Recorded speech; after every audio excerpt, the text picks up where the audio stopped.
50s. America was hip and clean, romantic and attractive. Advertisers were just beginning to learn that image was everything. In these post-war days of vitality and style, receding hairlines were far from happening. So when glamour-obsessed pop artist Andy Warhol found himself follically challenged, he took cover under a wig. But the story of the hairpiece is more than cosmetic. It became one of Warhol's and pop art's most defining objects.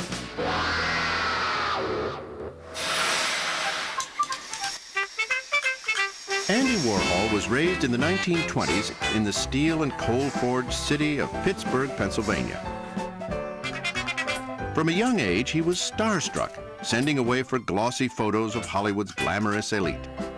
When he graduated from the Fine Arts program at the Carnegie Institute of Technology in 1949, he set his sights on making his mark in New York City, and did so by charming his way into the city's hottest ad agencies.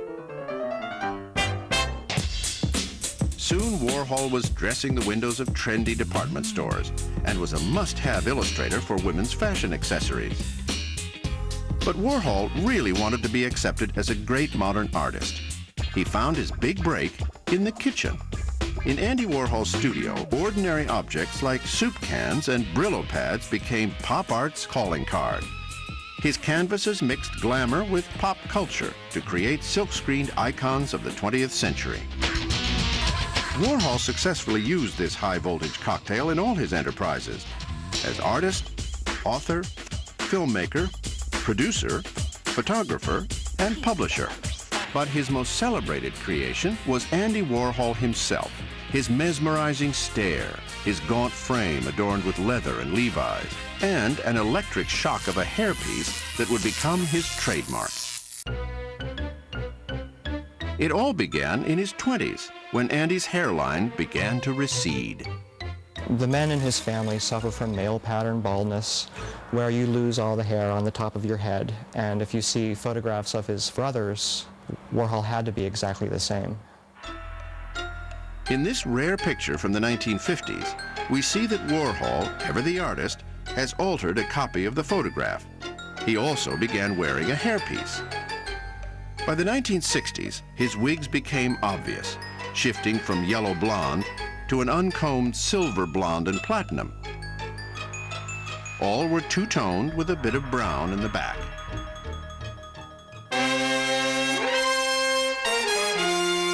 Warhol kept much of his wig details to himself. After all, it wasn't just a wig. It was part of his persona, something permanent, alive. He even trimmed up the bangs when he had a bad hair day. They were rather uncomfortably taped or glued on his head. He kept several identical wigs at a time, stuffed into cardboard boxes, at home and at his legendary factory. Each of the wigs was handmade with imported hair from Italy. Many of the wigs had the label "Hair Pieces by Paul" sewn into the football-shaped Swiss silk fabric that holds the hairs in place. Paul Bocchicchio, this little kind of demure gentleman who was there to deliver Andy's wigs. Andy was really nice to him and would talk to him for a little while and, write a check for the wigs and then take the wigs and take them home. Paul would deliver the wigs 2 at a time, and Warhol would place an order for 2 more. Warhol further embraced the wig by working it into a larger philosophy on going gray. His idea with wearing a gray wig was that you would become kind of ageless, because you would always have the appearance of being old. So then no one would ever know how old you really were if you were always old.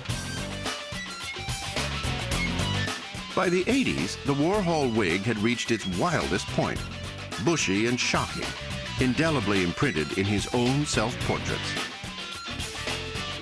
He just wanted to be so over the top as to just burn his image in everyone's mind, that there was no one else on the planet who looked like Andy Warhol, which was really true. In the 80s, Warhol made plans to create a series of sculptures using his wigs. He only made one, which he gave to Jean-Michel Basquiat, a graffiti artist and close friend. And he was experimenting with some of his wigs as creating a kind of a sculptural art piece that he wanted to do. And he put it in a one of those plexi boxes with a cardboard thing and smashed it down. So he was starting to use the wigs. He didn't throw, I believe he never threw one wig away. In 1987, Warhol died at the age of 58 due to complications following gallbladder surgery. Executors of his estate found hundreds of wigs in his apartment after his death. The wigs are stored in their original boxes and in envelopes which have become grease-stained with age. It's a strange thing. We have other articles of his clothing, but the wigs are really incredibly personal. And it's a little weird, you know, to handle them. When you first see them, it is a little shocking. And they're a little disgusting. Warhol's wigs started out as a way for him to blend in, but they quickly became a way of standing out, well exceeding their 15 minutes of fame.